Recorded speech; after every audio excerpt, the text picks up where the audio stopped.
nós vamos ter os peelings enzimáticos. Eu falei um pouquinho na outra gravação para vocês sobre os peelings enzimáticos. E agora a gente vai para a parte dos peelings químicos, que são os peelings que a gente mais utiliza dentro de consultório. Os peelings químicos, eles são agentes químicos que vão promover ali uma lesão e eles vão atingir uma profundidade também de acordo com o grau dessa lesão. A gente tem os peelings que são divididos em alfa-hidroxiácidos, beta-hidroxiácidos e polihidroxiácidos. Então, quais as características principais que a gente precisa saber em relação a um peeling para a gente entender como funciona determinados ácidos? A gente precisa entender a concentração. Então, a concentração do peeling, ela vai determinar, sim, a profundidade que esse peeling atinge e também o grau de destruição das células que esse peeling vai causar. A gente também tem o pH, que é o potencial de hidrogênio, e quanto menor o pH, maior a destruição e mais ácido esse peeling vai ser. A gente tem peelings que geralmente são... os peelings eles já começam a ter um pH mais ou menos abaixo de 6, tá? A gente tem o peso molecular também. Então, quanto maior o peso molecular, maior vai ser também essa molécula e menor vai ser a penetração desse ácido nos tecidos, né? Na epiderme, na derme. A gente tem o pK também, que é o número que vai medir a facilidade que uma molécula de ácido tem em desistir do seu próton ali na solução em que ela se encontra. Então, quanto mais baixo o pK desse ácido, maior a penetração desse ácido também. Então, o ácido, para poder penetrar ali até uma derme papilar ou até a parte mais superficial de uma derme reticular, a gente vai depender aí da concentração dele, do peso molecular e do pKa desse ácido. E isso tudo a gente consegue modificar dentro do laboratório, justamente focando ali na região em que a gente quer atingir. Então, aqui, ó, são as profundidades. A gente vai ter os peelings superficiais, que vão estar atingindo a epiderme ali na parte córnea, e também até a parte ali da estrutura, né, da camada basal da epiderme. A gente vai ter os peelings médios, que vão atingir ali na derme papilar superior, na parte mais superficial da derme papilar, e também ali na parte mais inferior da derme papilar. E a gente vai ter os peelings profundos, que já chegam ali naquela região de derme reticular média, ou só naquela parte ali superficial da derme reticular.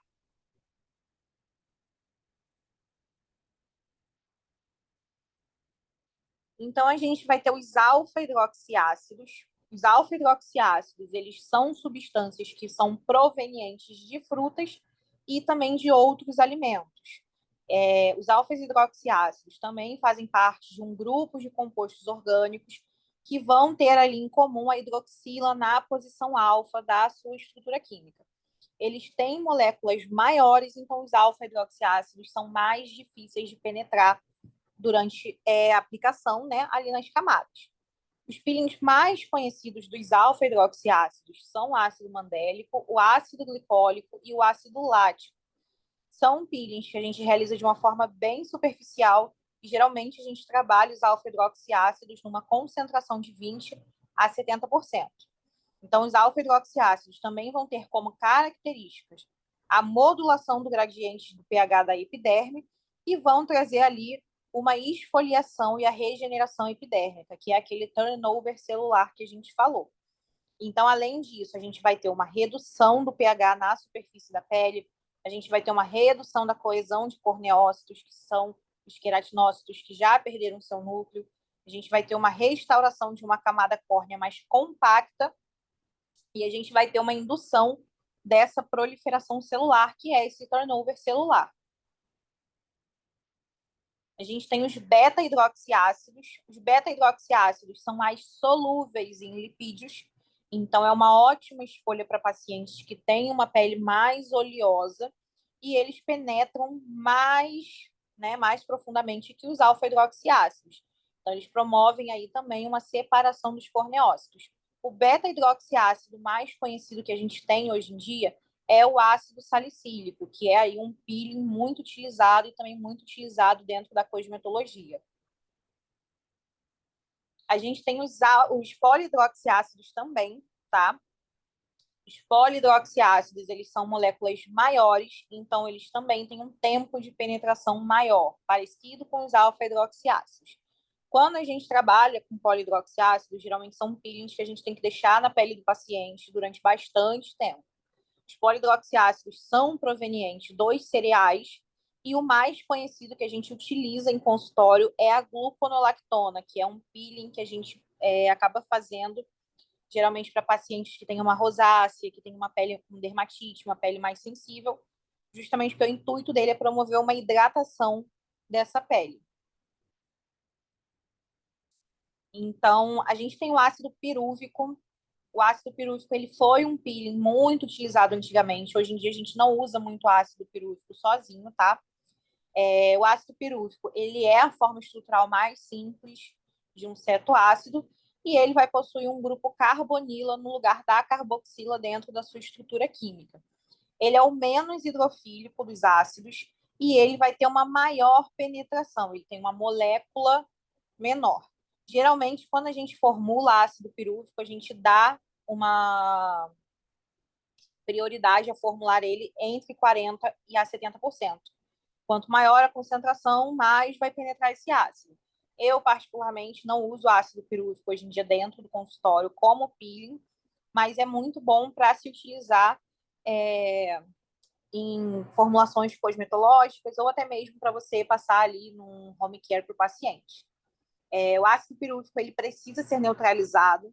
A neutralização a gente faz com água gelada ou a gente vai fazer com uma mistura ali. Eu gosto de manipular na farmácia de manipulação bicarbonato a 10%, tá? Líquido.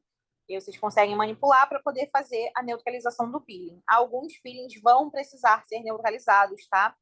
O ácido pirúvico, eu costumo pedir aí para que fique uma média de 5 minutos na pele do paciente.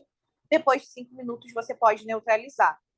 Vocês, assim, se quiserem usar, eu recomendo que usem o ácido pirúvico na formulação de 40%, tá?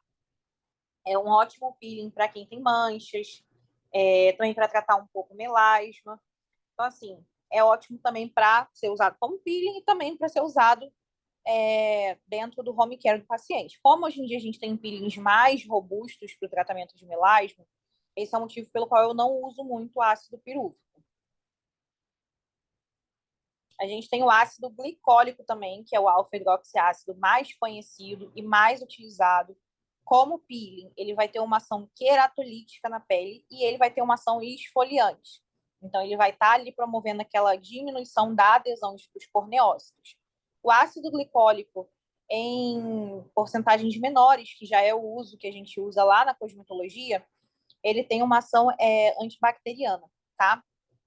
Então, a gente acaba conseguindo usar ele para peles aí que tem mais oleosidade ou mais acne ativa.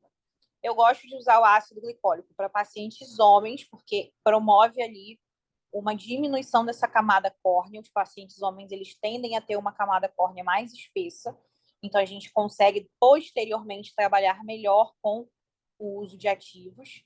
E o ácido glicólico, eu gosto de utilizar ele na concentração de 20%, porque se torna mais seguro, tá? Apesar de que hoje em dia a gente tem formulações dele também até 50%. O ácido glicólico ele precisa ser neutralizado, então a gente também aplica ele por 5 minutos e depois a gente neutraliza com bicarbonato a 10% ou com a água gelada. Eu gosto do ácido glicólico, gosto dele para pacientes masculinos, que a gente precisa fazer ali uma diminuição dessa espessura dessa camada córnea.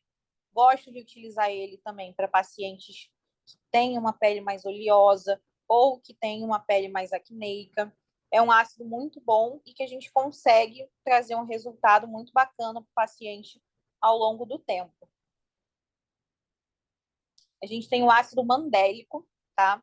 Que é um alfa-hidroxiácido que tem uma larga molécula e ele tem uma penetração lenta. Então, eu gosto do ácido mandélico para peles sensíveis. Ele é muito bom para trazer aí para pacientes com rosácea, pacientes com dermatite atópica, pacientes que têm alguma alergia a peeling. O ácido mandélico ele não costuma trazer aí uma descamação da pele do paciente, mas eu já vi alguns pacientes descamarem com ele. Então é importante avisar isso para o paciente. Ele faz uma leve esfoliação da camada córnea e ele também tem um efeito bactericida. O ácido mandélico também é um peeling bom para ser utilizado no corporal, tá? Pacientes que têm axila mais escura, virilha mais escura, a gente consegue fazer sessões do ácido mandélico para melhorar. Eu uso o ácido mandélico na formulação a 20% e eu acho que dá um resultado bem legal e se torna muito seguro. O ácido mandélico, existem algumas literaturas que falam que ele não precisa ser neutralizado. Eu acabo neutralizando ele, tá? Eu deixo o paciente 20 a 30 minutos com peeling no consultório e aí eu faço a neutralização. A gente tem o ácido salicílico, que é aí o beta-hidroxiácido mais conhecido. Ele vai ter um efeito esfoliante e queratolítico e ele pode ser utilizado nas concentrações de 10 a 30%. Eu uso muito ele em 20%, tá? Gosto de usar ele para pacientes com pele oleosa e pele acneica. Então, eu acho que dá aí uma ajuda muito grande para o paciente. Nas baixas concentrações, que é o que a gente utiliza ali dentro da cosmetologia, ele vai ter um efeito antimicrobiano. O ácido salicílico, ele é um peeling que dá para você utilizar em todos os fototipos, é um peeling seguro, e ele causa um efeito de falso frosting. Então, o que seria o falso frosting? É aquela sensação, né, de que está causando ali aquele frosting do peeling ata. Só que não é um frosting. São algumas partículas de ácido salicílico que se cria. A gente chama isso de cristais de salicílico. É um peeling que dá um pouco de queimação na pele, mas o paciente não pode abanar, tá bom? Então, assim, não pode abanar por quê? Porque senão esses cristais vão ser inalados e pode causar salicismo. Esse peeling não é indicado para pacientes que tenham alergia a ácido acetil salicílico e ele é ótimo para acne comedogênica, que é aquela acne lá do grau 1. Não é um peeling que precisa ser neutralizado, então você passa e paciente para casa, vida que segue. Mas é um peeling que, dependendo ali do paciente, vai descamar. Então, tem que avisar isso para o paciente para ele poder seguir ali um pós bem cuidado. A gente tem a solução de Gersner. A solução de Gersner é um peeling muito antigo, mas é um peeling que é muito, muito bom, principalmente para quem tem melasma, tá? A solução de Gersner é um peeling que a concentração dele é 14% de ressorcinol, 14% de ácido salicílico, 14% de ácido lático e etanol, tá? Então, assim, eu gosto muito da solução de Gersner. Eu uso bastante, hoje em dia eu uso a solução de Gersner em muitos pacientes e eu acho que vocês também devem ter esse peeling em consultório, porque vocês vão ver que isso vai ajudar muito vocês. Outra possibilidade que a gente tem para a solução de Gersner também é que a solução de Gersner é um ótimo pré-peeling, né? Como a solução de Gersner tem uma penetração um pouco mais rápida, ela acaba sendo uma boa opção para você passar na pele do paciente e você colocar outro peeling por cima. Isso vai melhorar a permeabilidade do peeling. O peeling vai descer de forma uniforme, tá? Então também dá um resultado muito legal. Eu gosto de passar nos pacientes que têm melasma a solução de Gersner e depois deixar secar e depois passar o retinóico, o ácido retinóico por cima e pedir para o paciente lavar daqui 8 ou 6 horas, depende do grau de sensibilidade da pele do paciente. Dá um resultado muito legal e a pele do paciente fica outra. A gente tem o ácido tranexâmico. O ácido tranexâmico ele é essencial para você ter em consultório, seja na forma de peeling ou na forma injetável, tá? Até porque toda vez que tiver alguma intercorrência que cause alguma HPI, o ácido tranexâmico muito provavelmente vai ser o único que vai conseguir te ajudar. Então, vou falar um pouquinho mais para vocês sobre o ácido tranexâmico. Ele é o que a gente chama de uso off-label. Então, o ácido tranexâmico ele não foi criado aí com o intuito de tratamento de pele e ele ainda é um uso off-label. A gente sabe que ele é um antifibrinolítico, então ele é uma medicação, mas alguns estudos, né, mostraram que ele tem ali uma melhora para a pele. A gente consegue ver isso também na prática clínica. Entretanto, a gente não tem aí muito bem elucidado ainda como que funciona o mecanismo de ação do ácido tranexâmico em relação à pele. Eu gosto muito de utilizar o ácido tranexâmico para HPI, para melasma, para coloração e hiperpigmentação da pele naturalmente, porque ele é o único ácido que ele consegue, de fato, chegar na derme. Então, se a gente tem uma pigmentação que foi jogada para a derme, ele vai conseguir tirar. Ele tem uma maior penetração e ele realmente, assim, conforme você vai fazendo no paciente, você vai vendo uma melhora muito grande. A gente não faz um peeling de ácido tranexâmico sozinho. Geralmente a gente acaba fazendo formulações do ácido tranexâmico com outro tipo de peeling. É muito comum vocês verem ácido tranexâmico com retinóico, ácido tranexâmico com tio glicólico, justamente porque ele auxilia esses peelings que não conseguem chegar ali naquela camada da derme. A gente vai ter o ácido tioglicólico também, tá? Ele é um beta-hidroxiácido. A gente usa muito o ácido tioglicólico. O ácido tioglicólico é da família do ácido glicólico com a presença de um enxofre na sua estrutura química. Então, o ácido tioglicólico ele vai ter um efeito esfoliante e ele vai ter um efeito queratolítico também, tá?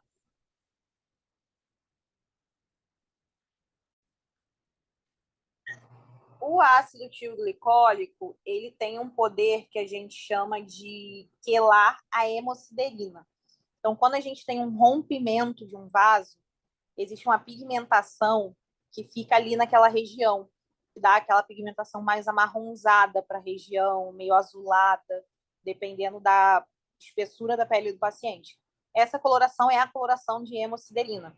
Então, o ácido tioglicólico, ele consegue trazer, né, esse poder de quelar essas hemociderinas.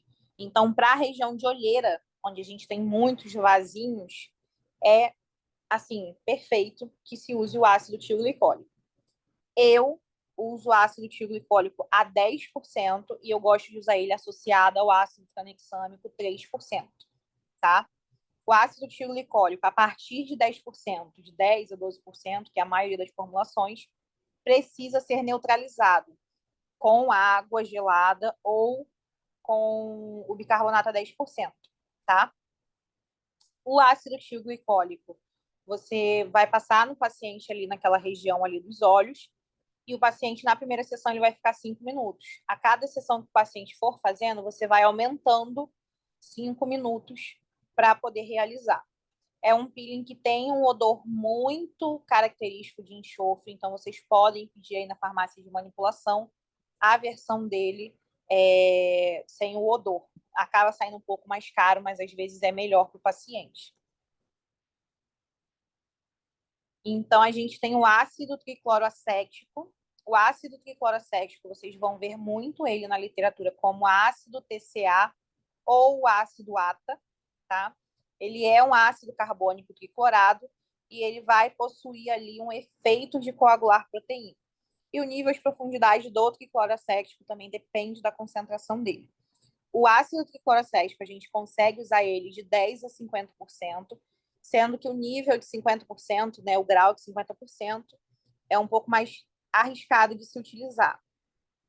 Então, eu recomendo que vocês tenham em consultório 10%, porque ele é um peeling que ele constrói camada. Então, vocês vão ver que a cada frouxing que vai dando dele, a gente sabe que ele está penetrando cada vez mais. Ele tem uma lenta absorção, então ele é um peeling que demora para a gente fazer em consultório quando a gente quer construir camada, justamente porque a gente tem que ficar esperando esse frouxing. Ele é um peeling que eu gosto muito de trabalhar. Hoje em dia que a gente não tem o fenol, o ácido tricloroacético consegue substituir muito bem o fenol, com bem menos riscos. A única coisa que eu falo é, o ácido tricloracético, se você vai fazer ali um frosting mais avançado, eu não indico que ele seja utilizado em pacientes com fototipo alto. A partir do fototipo 4, eu já não indico, tá? Até o fototipo 3 pode fazer sem problema. Em cima de melasma, eu não indico também que faça frostings muito grandes, para não causar ali uma irritação da região, mas pode usar ali ele passando uma camada pelo rosto todo para poder trazer aí uma melhora para o paciente. Eu costumo dizer que o ácido cloracético ele é um regenerador tecidual, porque o que esse peeling faz, nenhum outro faz, e para mim, na minha opinião, ele é melhor do que o fenol. Justamente porque ele traz uma segurança maior do que o fenol, ele não é hepatotóxico, ele não é cardiotóxico, e ele traz aí um resultado muito bacana para o paciente num período mais curto. Então, o ATA ele é um peeling que você vai realizar até mesmo numa camada mais profunda e o paciente em 7 dias já está muito bem. Então, a recuperação é muito tranquila. Eu gosto de associar ele, passar uma camada ali na pele do paciente, passar o retinóico por cima e mandar o paciente para casa. Então, aqui, ó, a gente consegue ver os 3 graus de frosting que o ATA causa, tá? Então, essa primeira foto, essa foto A, é o primeiro grau de frosting, que ele está mais superficial. A gente vai ter um fundo com eritema e a gente vai ter uma leve névoa se formando.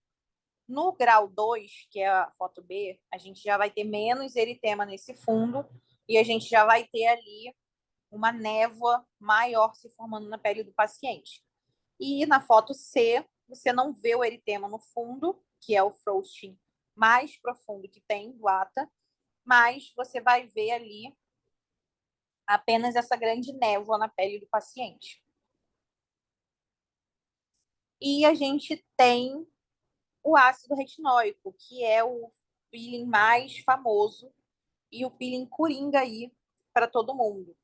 Então, o ácido retinóico é da família dos retinoides, ele vem da forma ativa da vitamina A, tá? Então, ele é parente aí também da isotretinoína, da tretinoína.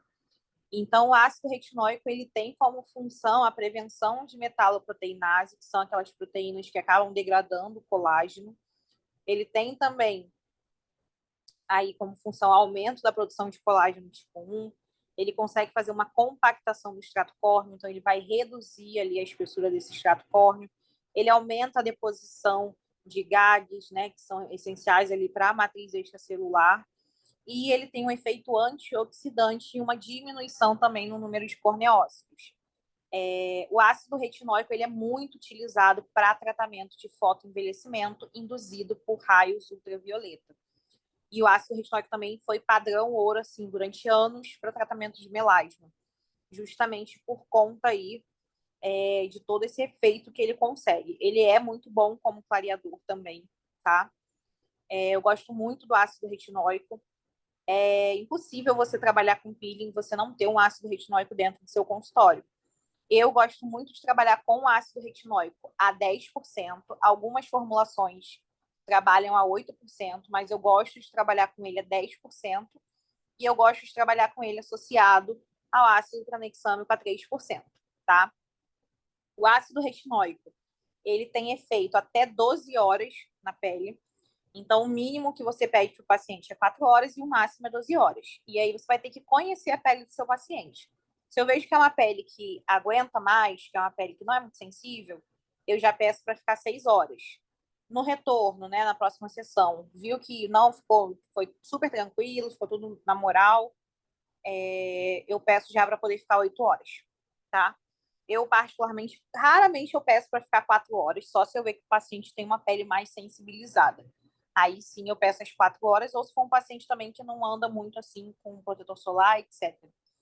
É um ácido que não necessariamente vai causar descamação, mas pode ser que cause, tá? E é normal também que ele cause uma descamação até em regiões onde ele não foi aplicado, porque ele penetra na pele e ele vai se expandindo.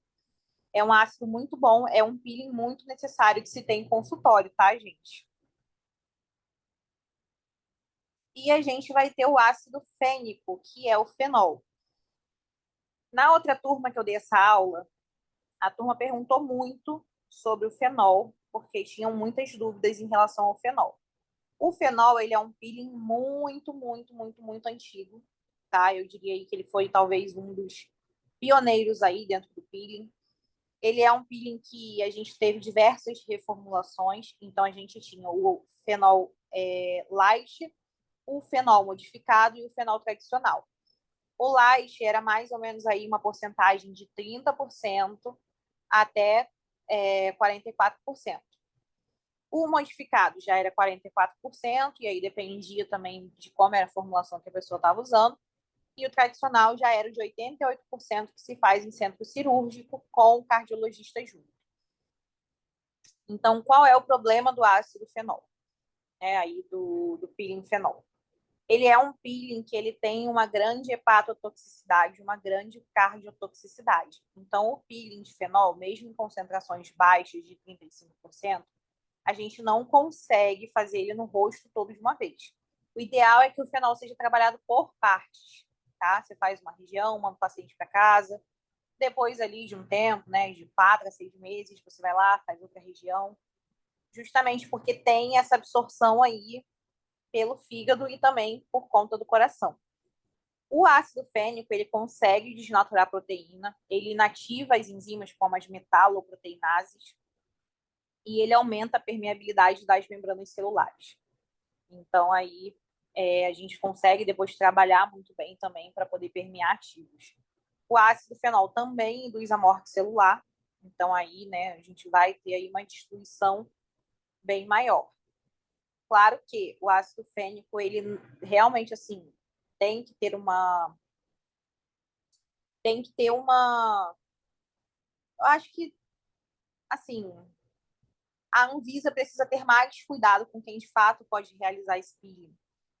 Eu não acho que deveria proibir alguma profissão de realizar, mas eu acho que deveria ter aí algum meio de conseguir distinguir quem pode fazer e quem não pode fazer. Justamente porque é um peeling que você precisa ter mais prática, você precisa ter mais conhecimento clínico, e é um peeling que você faz por etapas. Então, não é só ir lá e aplicar o peeling, não. Tem um pré-peeling que a gente precisa fazer, tem um pós-peeling. Então, tudo isso conta muito também na recuperação do paciente. O fenol faz falta, não vou dizer que não faz, porque ele faz, mas pode ser aí que em algum momento ele volte. Atualmente é proibido a venda do fenol e também é proibido que se faça propaganda com fenol, tá? Então, é um peeling que, mesmo também se estivesse liberado, não é um peeling que eu traria para ensinar para vocês, justamente porque vocês ainda estão aprendendo, vocês estão caminhando aí dentro da parte de harmonização, e esse é um peeling já bem mais avançado. Mas é importante que vocês entendam o que é o fenol, por que o fenol está proibido, e né, vocês precisam saber o básico de todos os peelings, então o fenol também não pode ser deixado de lado. Então, qual é o método de aplicação que a gente vai ter do peeling? O peeling ele pode ser feito com um pincel ou com brush, tá? E eu peço que sempre realize a proteção das regiões sensíveis com a vaselina pastosa. Cantinho do nariz, cantinho dos olhos, a linha d'água dos olhos, cantinho da boca, para poder evitar que o peeling acabe entrando nessas regiões e cause uma queimadura para o paciente. Aqui tem algumas formulações de pré e pós-peeling para vocês, tá? Então, isso aqui ajuda muito vocês terem manipulado para poder fazer para o paciente. O pós-peeling, eu gosto de mandar para o paciente também para casa. Se possível, já tentem ter isso no consultório manipulado para mandar para o paciente, porque o paciente ele não vai manipular, não, sendo bem sincera. Muito difícil ele manipular. Então, a gente tem aí ingredientes no pré-tratamento que vão ajudar a gente a ter uma redução já dessa camada córnea e fazer esse peeling penetrar de uma forma mais uniforme e penetrar por completo no rosto. Então, a gente vai ter hidroquinona, tretinoína e ácido lático, que são aí alguns ativos que conseguem trazer essa redução, esse preparo da pele. A gente tem o tratamento de acompanhamento também, tá? Que já é aí para o pós, onde a gente vai ter hidroquinona, tretinoína, hidrocortisona e ácido lático. A hidrocortisona é para poder ajudar na inflamação que vai causar na região. A gente tem uma fórmula também sem tretinoína, para quem tem aí alergia a retinol ou retinoides. Então, a gente vai ter a hidroquinona, o acetato de tocoferol, o ácido ascórbico, que é a vitamina C, para o pré-peeling, tá? E isso aqui serve para antes e pós, tá? Peeling. E a gente também vai ter antes e pós com a tretinoína, que é aí a hidroquinona, o acetato de tocoferol, o ácido ascórbico e a tretinoína para realizar aí para o paciente. Eu, particularmente, gosto mais da Fórmula 1, principalmente pelo uso da hidrocortisona. A hidrocortisona faz bastante diferença no pós do paciente. Quais cuidados eu peço para o paciente? Protetor solar físico, após o peeling. Protetor solar físico é todo protetor que tem aí o mineral no nome. Eu acabo sempre indicando o GIM mineral, porque eu gosto desse protetor. É um pouquinho caro, mas eu acho que vale muito a pena para o paciente. Obviamente, sempre falo para o paciente também que o protetor solar é acima de FPS 50. Abaixo disso, melhor nem usar. Peço 15 dias sem exposição solar, sem praia, sem piscina. Peço o uso de hidratante. Eu sempre acabo pedindo Bepantol ou Cicaplast. Eu dou mais preferência para o Cicaplast. Se o paciente achar um pouco mais caro, eu falo que pode usar o Bepantol. Ou pode usar Bepantris também, que é a mesma formulação do Bepantol. E peço sem exposição a fontes de calor. Isso inclui vapor de comida, vapor de água quente, vapor de forno, vapor de secador. Então, tudo isso também vai contar, tá? Quais são as intercorrências que a gente pode acabar tendo com o peeling? Efeito rebote de melasma, isso pode acontecer. Queimadura por conta de exposição solar ou também por conta de vapores quentes na região de aplicação. Alergia, que pode acontecer como, por exemplo, com ácido retinóico ou com ácido acetil salicílico, né? Que é aí o paciente que tem alergia a essa medicação que vai ter alergia ao peeling salicílico. Discromia, que pode ocorrer com o ATA ou com o fenol. Com o ATA é mais difícil, porque você tem que penetrar realmente muito profundamente. O fenol era mais fácil fazer aí discromia. HPI, que pode acontecer, principalmente se o paciente tem ali, né, questão do fototipo. Cardiotoxicidade e morte, no caso do fenol. Até as 5 primeiras intercorrências a gente consegue tratar. As 2 últimas não dá para tratar, infelizmente. Mas, como só ocorre com o fenol, vocês estão aí tranquilos, vão poder dormir em paz. O que eu recomendo? Intercorrência. Desonida, que é uma pomada por 10 dias, passa 2 vezes ao dia no rosto. Cicaplast da La Roche, pode passar Cicaplast na cara à vontade. Eu gosto de passar também aquela água termal, e aí fica a critério do paciente qual ele quer comprar. A Vichy tem uma água termal que eu gosto, então a água termal vai ajudar a acalmar um pouco a pele durante esse processo. Muita compressa de gelo e muito protetor solar, tá? Não pode de jeito nenhum, se tiver uma intercorrência, expor nem a fonte de luz dentro de casa. Quais protocolos eu indico para tratamento dos pacientes? A gente sabe que gerenciamento de pele a gente tem que mesclar aí todos os tratamentos que a gente aprendeu para a gente conseguir um resultado mais significativo. Quando se trata de flacidez, eu indico o uso de bioestimulador, indico o uso de Restylane Skin Booster, indico microagulhamento, o peeling ATA e ultrassom microfocado. Quando o paciente vem com queixa de fotoenvelhecimento, eu indico peeling ATA, indico peeling retinóico, Restylane Skin Booster, ultrassom microfocado e bioestimulador. Então, assim, para fotoenvelhecimento, o dano maior é na parte mais externa da pele, então na camada mais superficial. Então, a gente precisa remover aí um pouco dessa pele, né, com ATA e com retinóide. Se a gente começa a trabalhar muito no bioestimulador, foca muito nisso, vai demorar um pouco para esse resultado ser mais visível. Isso acaba deixando o paciente um pouco frustrado. Para cicatriz de acne, eu recomendo Restylane Skin Booster, microagulhamento, peeling ATA, peeling retinóico, Sculptra, e eu recomendo Sculptra nesse caso, não recomendo Radiesse, não recomendo Eleva.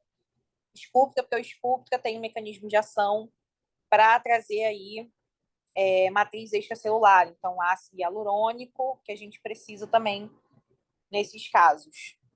E subcisão. Cicatriz de acne é essencial, subcisão, tá? Se a queixa do paciente for manchas no rosto, peeling ATA, peeling retinóico, solução de Gessner, ácido tranexâmico e ácido lático, tá? Então, mancha, a gente faz peeling. E também tem que usar o tratamento em casa, né? O home care, a prescrição. Eu sei que vocês já tiveram aula de prescrição, então vocês já conseguem passar para o paciente também algumas coisas para usar em casa. Quando a gente faz microagulhamento, vocês também podem fazer peeling retinóico junto, tá? Microagulhamento, como eu disse para vocês, hoje em dia a gente dá prioridade para um microagulhamento que não sangre. Então, vocês podem fazer aí o microagulhamento e pode ser lá o microagulhamento com o peeling retinóico e pedir para o paciente tirar daqui 8 horas. Vai dar um resultado muito mais satisfatório. Paciente novo que quer aí começar a tratar. Indico fazer o skin booster, o microagulhamento, peeling retinóico e fazer aí um sculpt anualmente para a gente poder fazer um banco de colágeno. Combinações de peeling para a gente ter aí no nosso consultório. A gente pode fazer peeling ATA e peeling retinóico, tá? A gente pode fazer a solução de Gessner primeiro e depois fazer o peeling ATA, uma camada só, pelo amor de Deus, que a solução de Gessner já vai fazer ele penetrar mais. A gente pode fazer aquela fórmula que eu falei para vocês, do ácido tranexâmico com o peeling retinóico, e a gente pode fazer também essa técnica do microagulhamento com o peeling retinóico. Então, ó, aqui eu vou pedir só para que vocês não tirem nenhum print, nada, nem foto, tá? Dos pacientes. Como vocês podem ver, essa aqui é uma paciente que ela não gosta muito de tratamentos mais injetáveis. Então, por exemplo, toxina botulínica não era uma possibilidade para ela. Então, o que, que a gente foi fazendo? A gente foi trabalhando aí com o peeling retinóico associado ao tranexâmico. A gente fez 4 sessões nesse caso, para poder ir melhorando principalmente essa mancha que ela tem em cima da sobrancelha, que foi uma mancha de herpes zoster. É muito difícil o paciente ter herpes zoster no rosto, mas depois que ele tem, acaba ficando essas manchas. E o peeling retinóico conseguiu melhorar bem essa coloração aqui dessa mancha. Deu uma leve amenizada nas rugas dela, mas assim, já é um grau de rugas um pouco mais avançado. Então, a gente precisaria também de outras técnicas de indução de colágeno. Como ela não permitia, a gente só tinha realmente o peeling retinóico para poder trabalhar essas sessões. Protocolos para peles sensíveis, tá? E rosácea. Eu indico que faça o Restylane Skin Booster, porque ele dá uma ajuda bem grande em peles sensíveis. E indico também fazer o ácido mandélico, porque vocês vão ver que vai ajudar bastante a pele do paciente, principalmente se esse paciente tem rosácea. E aqui, caso clínico, tá? Essa que sou eu. Eu geralmente eu não boto a minha foto do depois, porque essa aula é presencial, e aí vocês conseguem ver o meu rosto.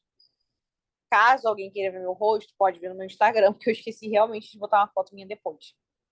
Mas eu tive muita acne, tá? Muito provavelmente eu tive muita acne decorrente do aumento de dihidrotestosterona, porque eu comecei a fazer academia na época e, enfim, exercício físico acaba aumentando um pouquinho o nível de testosterona no paciente. E eu sempre fui uma paciente que eu sempre tive uma testosterona mais baixa. Então, quando eu comecei a ir a fazer academia, eu não usava nada, tá? Não aplicava nada, mas eu tenho certeza absoluta que a minha hidrotestosterona na época aumentou, porque mesmo fazendo alguns exames eu vi que a minha testosterona deu uma leve aumentada, e isso foi suficiente para minha cara estourar de acne. No meu caso, o que ajudou muito foram os tratamentos com peeling, mas o mais essencial foi o Roacutan, tá? Por que que eu trouxe isso para poder alertar vocês? Eu era uma paciente que eu não tenho hiperpigmentação. Eu não tenho HPI. Qualquer coisa que estoura no meu rosto ou no meu corpo não hiperpigmenta. Mas as minhas acnes já eram acnes que elas não começaram lá no grau 1. Já foram acnes que foram diretamente aparecendo no grau 3. E eu tinha muita acne nas costas, que é onde a gente tem mais glândula sebácea. Então, no rosto, até que eu tinha menos do que nas costas. Mas nas costas também eram acnes de grau 3. E eram acnes que doíam quando encostava no meu rosto. E assim, é o que eu falo, nem sempre o dano da acne vai ser, assim, o dano psicológico vai acompanhar o grau da acne. Não era uma coisa que me afetava, porque eu sabia que dava para resolver. Então, na época eu não era formada, eu estava ainda na faculdade de biomedicina. Quem tratou o meu caso foi um dermatologista, até porque eu precisei tomar Roacutan. Eu tomei uma dose bem baixa de Roacutan, me deu alguns efeitos adversos, mas eu falo que eu não trocaria por nada no mundo. Inclusive, na época, eu ainda brincava que eu trocaria parentes meus por uma caixa de Roacutan, porque a diferença que fez na minha pele foi surreal. Então, muito provavelmente essa acne ia piorar, no meu caso. O dermatologista, na época, já tinha me alertado sobre isso também, que a acne ia piorar. Eu tentei outros tratamentos antes, não deram solução. Então, eu usei Roacutan durante 6 meses e foi suficiente para mim. Eu nunca mais tive um grau de acne novamente, até porque eu tenho uma pele normal, então a minha pele não tem essa tendência de ter acne, mas foi essencial. Depois, assim, que eu me formei, depois de passar por isso, eu entendi que realmente existem casos que a gente não consegue tratar, que a gente precisa encaminhar para um dermatologista.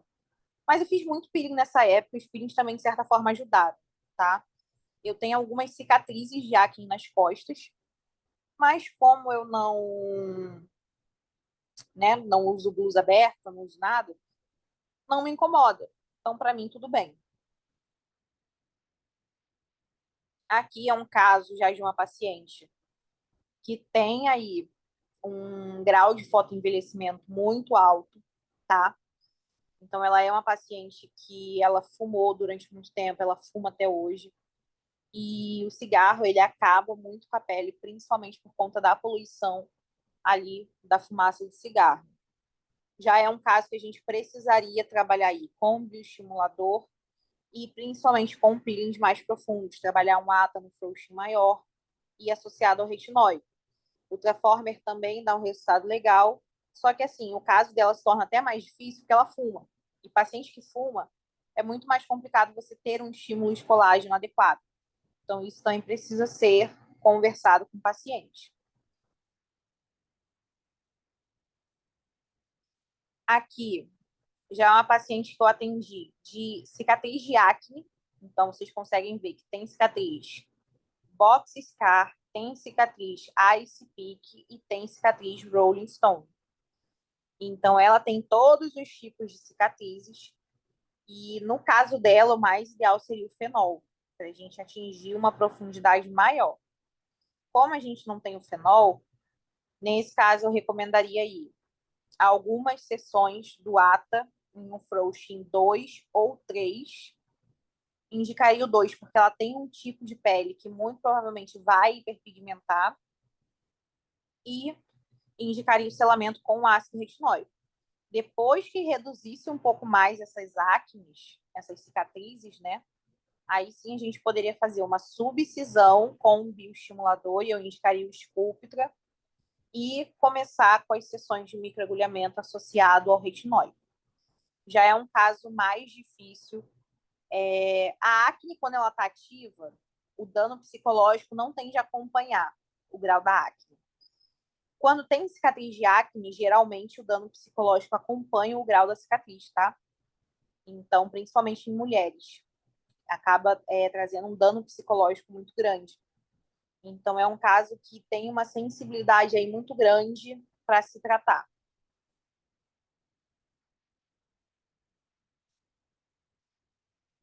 Aqui já é um caso de melasma, tá? Então, como vocês conseguem ver, o melasma, ele não é uniforme, né? Não tem um tamanho também muito bem definido, um formato, mas a gente consegue ver onde ele acaba. Então, o que que a gente consegue fazer aí em relação ao melasma? Esse é um melasma epidérmico, a gente vê porque ele é um melasma mais clarinho também. Então, a gente consegue aí trabalhar um retinóico com tranexâmico, a gente consegue fazer uma solução de Gesner, principalmente também um uso em casa, e vocês vão ver que vai melhorando muito. É complicado, porque como o melasma tem aí diversos fatores, nem sempre a gente consegue melhorar tanto assim. Hoje em dia eu indico muito Lavian para tratamento de melasma, porque eu ainda vejo um resultado mais significativo dependendo do melasma do paciente, se for um melasma muito persistente.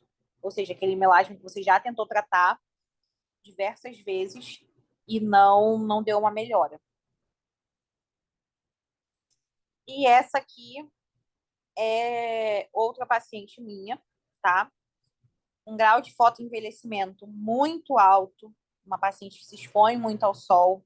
E eu digo que tem um grau de fotoenvelhecimento muito alto porque olha a região dos olhos dela como é que tá.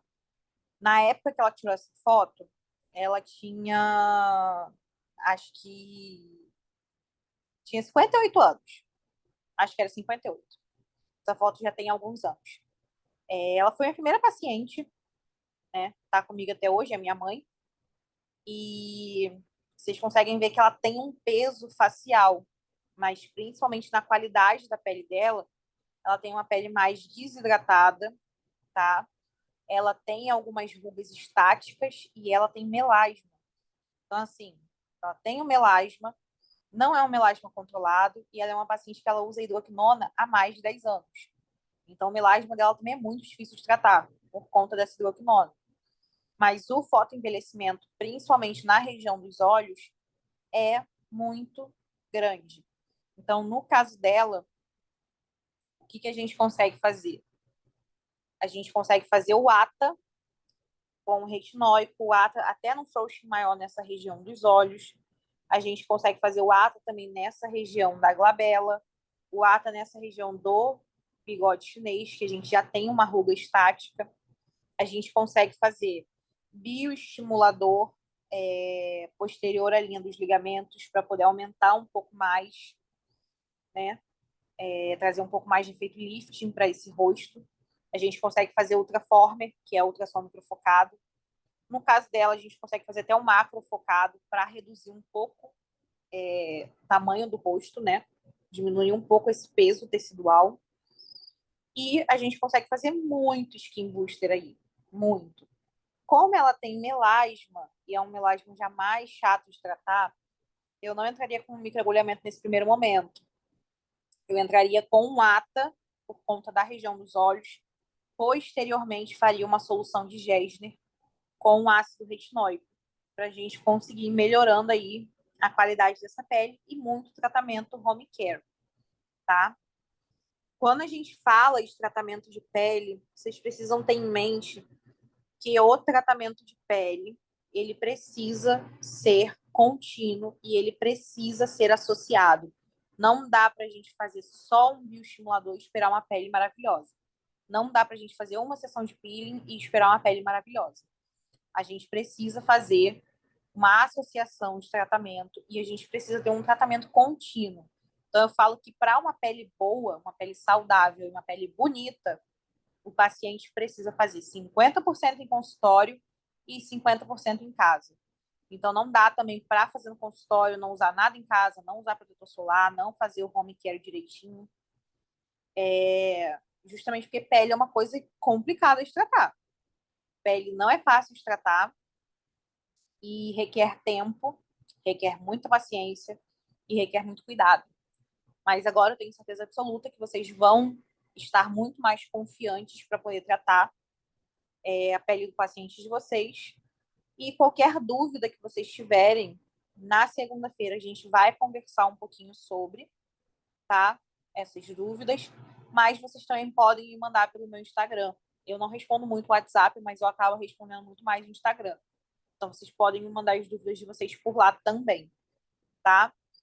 E qualquer coisa, só entrar em contato.